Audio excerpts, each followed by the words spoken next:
So this morning's video, rather than featuring a walk, is going to feature GM cobbing her toy and me talking an awful lot of nonsense. I'm Luna Winters Tarot. I'm a psychic medium. I do also use tools of divination such as tarot and oracle cards, but on the whole, I channel energy directly. Now, I have been channeling since 3 o'clock this morning, and this is going to be one of those convoluted spiritual conversations I have with you that will go off on about 55 tangents, but you're just going to have to bear with me on this.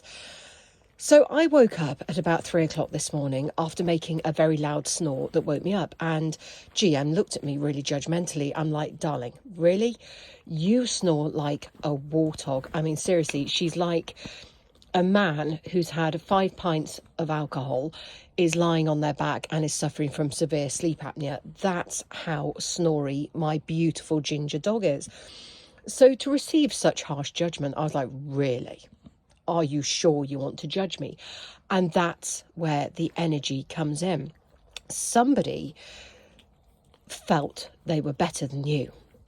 Somebody felt they could judge your tiny, and they are. We all have imperfections, but your imperfections are tiny in comparison to this person's. So imagine, if you will, this person is someone who has gone through life, the great pretender. I want to say that they're stuck in a state of arrested development. I feel something happened to them in their early teen years where something traumatic happened. It might have been a parent left home, or, you know, there was a divorce, something like that. And this person decided, right, that's it. My life's over. My life can't possibly go on. I'm going to refuse to grow from now on. I'm going to be a perpetual child. And that's where this person stayed. Now, I told you I'd go off on a tangent. So as this person entered into their adult years, they were still in this childish mindset. So they reached that milestone where, you know, you get to your late 20s, early 30s, and it's time to get married. So they attached themselves to just someone and went, well, this is what grown-ups do. Let's get married. And the other person was like, yeah, okay, because they were in the same state of arrested development as this person. So they got married, and then they're like, well, what do we do now? Well, I don't know. What do grown-ups do after they get married? Oh, I know, they get divorced, or they separate, or they have affairs, and then the family unit collapses, and that's what happened. But I don't feel when this person was married, they moved beyond their own childishness. You know, they could see that really, on a soulful level, they were incredibly childhood. So this person decided not to have children, because I think, whether they admit to it or not, they knew they would project their own unhealed childhood wounds onto any children they had of their own. And so their life went on. But again, they were still in a state of unhealed, arrested development. I then feel, because this person had been married and they had experienced that unity with someone, they craved it again, but then they went out and craved it in the wrong way, because they thought, the way I'll find this then is in a complete family unit. And rather than building their own complete family unit, they went and ingratiated themselves into somebody else's by way of having an affair. And of course, that's never going to bring you the commitment, stability and undying love it's meant to, because it is what it is. It's a lustful relationship built on an illusion. It is the land of make-believe. You can't take somebody else's spouse and children on a part-time basis in little stolen moments here and there and pretend it's a relationship, because it's not. So then this person's vision of what was normal became incredibly skewed. And I do feel they stayed in this for far too long, way longer than they should have done, because it damaged them further. So this arrested state of a development they were in impacted further as an adult, because they stunted their growth more. This person likes to project an outer persona of, yeah, I'm really worldly wise, I got it all going on. You know, they want people to believe that they know a lot. but actually they know very, very little because of this stunted growth they choose to stay in.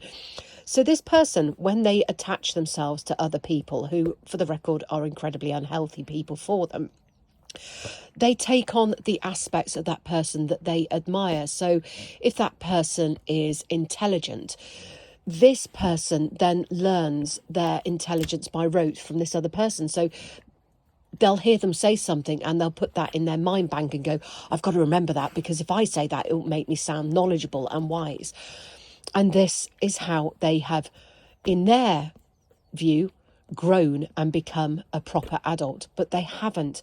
So yeah, this person can talk a really good talk, but if you ask them to talk on a more deeper level, if you say, oh, can you give me more clarity on that, because that's a really interesting point, tell me what you think about that, how did you draw that conclusion, they'll suddenly become very blustered and flustered and very quickly change the subject. And this is what happened when they met you.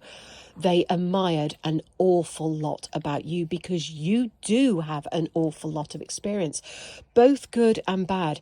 You are very worldly wise. You know, you had a difficult childhood like they did, but you took that childhood and you made it enable you to grow. You didn't go, oh, I'm going to stay stuck in this state of childishness and because my parents ruined my life. You took it and you went, okay, shit happened. Let's move on. Let's move on from this and take what we learned and make sure we don't do that to other people. Then in your early 20s, I see that you got married, you had children. And for many of you, you got divorced and you were single parents and you raised those children alone. So again, that tenacity, that warrior spirit, that drive again to not make those mistakes, because do you know what? Yeah, I got married. It was an experience. I've got fantastic kids. That's another experience. I'm incredibly resourceful and I'm taking this experience and I'm going to use it to make my life better. I then see you had a period of being alone where you just thought, right, I'm just going to be me for now. I'm going to focus on my children. I'm going to focus on my own growth. I'm going to focus on their stability and our stability now moving forwards as a family unit. You had other experiences outside of that. I do see there were traumas. I do see there were things that placed you in really difficult growth situations. But again, you had that drive within you to just keep on going. So your life experience is vast and you actually have a wealth of emotional intelligence, but also knowledgeable intelligence. You are really learned. But what you also are is humble. You don't sit in this attitude of I know it all, because you actually know that you're still learning. Nobody knows it all. So when you're in a group of people, you're not the loudest voice, because having the loudest voice isn't the most knowledgeable voice. You're the person who'll sit back, you'll watch people, you'll observe, you'll listen. You'll only interject when you know that you've got something worthwhile to say. So often people will underestimate you. They'll underestimate your value, your intelligence, your worth, because you're not putting it out there for everyone to share, because you know the value of holding your knowledge within. You only share your knowledge with the people who are worthy of it. Sorry, GM came in for a lick there. She's now going to go under the bed. Excuse my lovely tie-dye leggings that I wear to bed. So then, this person who connected with you, they came into a union with you, not just because they wanted to leech from what you have and who you are, but because it was also a destined union and they were meant to grow with you and learn from you and move out of this state of arrested development. Here we go, cobbing part 2. She always does this. This is her routine. But what happened? You came into union and things were really, really good right from the outset. But then because your person had this blockage, this arrested development and this refusal to grow, they began to pick holes in you rather than think to themselves, actually, I'm being pushed to grow here. They picked holes in everything that you did. When you were saying, you know, come on, what do you think we could learn from this experience? Because you were very mature. When things went wrong, you always talked about them. You said, look, as long as we're talking to each other, as long as we're talking about what's happened, we can make this situation better. But your person didn't like that, because that meant having to look at themselves. It meant having to look at their life, the mistakes they'd made. And believe me, there are big, big mistakes, but we've all made big mistakes. The only difference is this person refused to grow, because they were still blaming what had happened in their childhood for their lack of growth, and still using it as a reason why they shouldn't have to grow now as an adult. But that's not how you get on in life. So this is where everything fell apart, because your person started to resent you. Rather than revering you, they started coming at you from a place of resentment and petulance, and they chipped away at you and they ground you down. And it reached crisis point where you didn't recognize yourself anymore, because you were still trying to put out that energy to help this person to grow.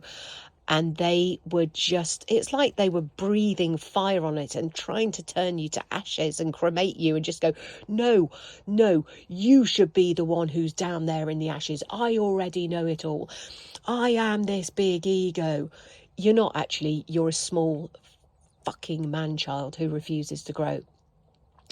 And that's where it came to a very abrupt and sudden end.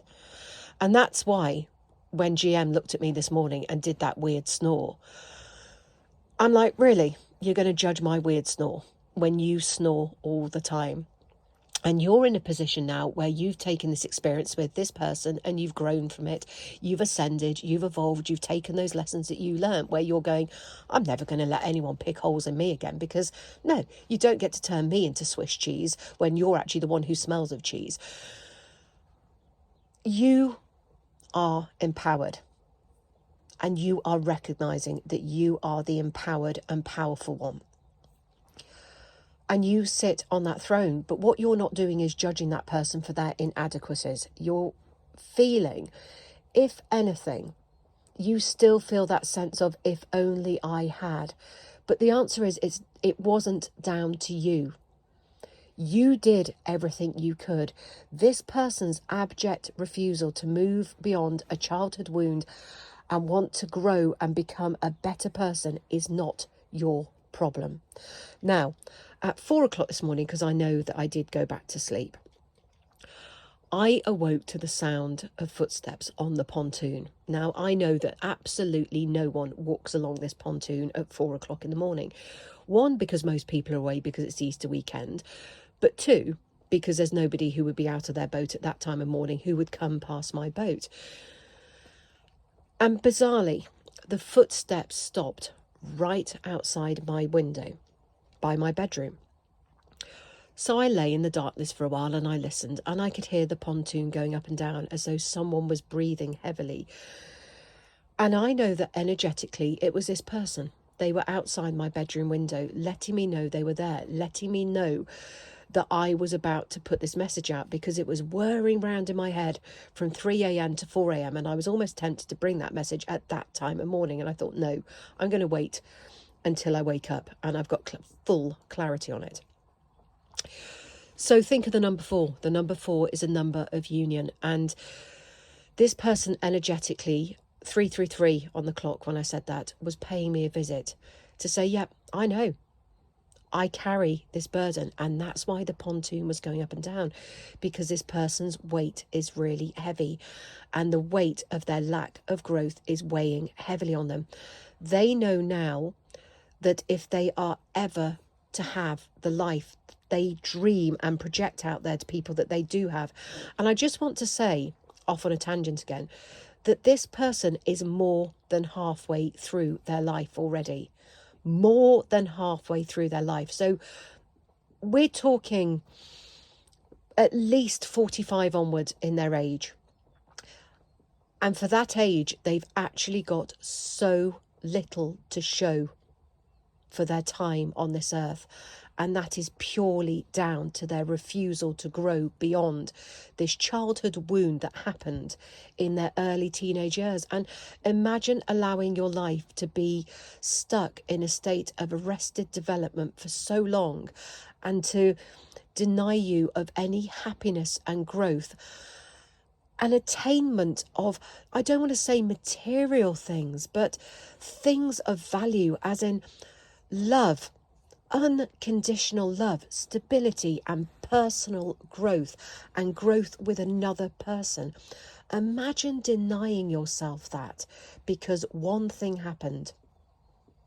Imagine allowing one thing to prevent you from having everything. And that's what this person carries now. That's the weight. That's the weight that was making the pontoon go up and down outside my window at 4 o'clock this morning. That is the heavy weight this person now carries, because only now that they have lost you and lost that energy of growth that you were trying so hard to instill within them, now they see the hollowness of their own life. Now they see that, yeah, I may be a wordsmith, but actually my words have no meaning. I may go out to all the events and think of myself as a creative and someone who's done so much, but actually, what have I got to show for it at the end of that? That experience is in their soul, surely. Yeah, but they can't project it out there to anyone else and say, oh, well, I went to this music event. Okay, great. I've been to 20 as well. Yeah. How many times have you seen that band? Oh, well, I've seen them 15 times now. Why are you wasting your time going to see the same band 15 times when there is so much more out there in life to experience? And you can be experiencing that with someone who is in a position, because they are divinely destined to be your divine partner. Why put all your time and energy into baseless things when you can have something that can bring you so much grounding and growth? And this person is realizing now that you are the water that enables them to grow. You are that cup of unconditional love that was sent to enable them to become this beautiful, grounded tree of life. At the moment, they're just this sparse tree with no leaves, empty branches, and such shallow roots that one puff of wind is just going to take them over and leave them bereft, lying on the ground. And I do feel this person is quite close to having an emotional breakdown, because they are realizing how empty their life is and how they have allowed their life to be like this barren desert. And yet they surround themselves still with the people who are the cause of that barrenness. And they are now realizing that in order for themselves to grow, they finally have to clear the ground and fertilize it. And in order to do that, they are going to have to change the mindset of who they are. And this is really, really difficult for them, because in their later years in life, they have to now finally make that decision to become a fully grown adult.